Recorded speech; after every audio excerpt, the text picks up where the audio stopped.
அபிஷேகம் என்றால் என்ன? அபிஷேகத்தின் மேன்மை என்றால் என்ன? இன்றைக்கு அதை அறியாமலே கிறிஸ்துவ சமுதாயம் இன்றைக்கு இயங்கிக் கொண்டிருக்கிறது. ஆண்டவர் சவுலை இஸ்ரவேலருக்கு ராஜாவாக அபிஷேகம் பண்ணினார். கீழ்ப்படியாமையினால அவன் அந்த அபிஷேகத்தை இழந்து போனான். அந்த ஸ்தானத்திலே தேவனாய் கர்த்தர் தாவீதை அபிஷேகம் பண்ணினார். இருப்பினும் சவுல் தாவீதை அழித்து அந்த சிங்காசனத்தை அமர்கிறதுக்கு பலமுறை அவன் முயற்சி செய்தான்.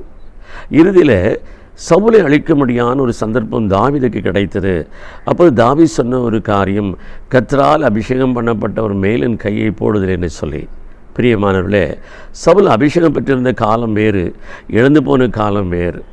அவன் இழந்து போயிருந்தாலும் சரி, அதை குறித்து யோசியாமல் தாவீது சொல்லுகிறான், கர்த்தரால் அவர் அபிஷேகம் பண்ணப்பட்டவர் என்கிறதை நான் அறிந்திருக்கிறபடினாலே நான் அவர் மேல் கை போடல சொல்லி அவன் சவுலை ஜீவனோடு விட்டு வைத்தபடினாலே நடந்த காரியம், கர்த்தர் தாவீதை வெற்றி சிறக்க பண்ணினார்.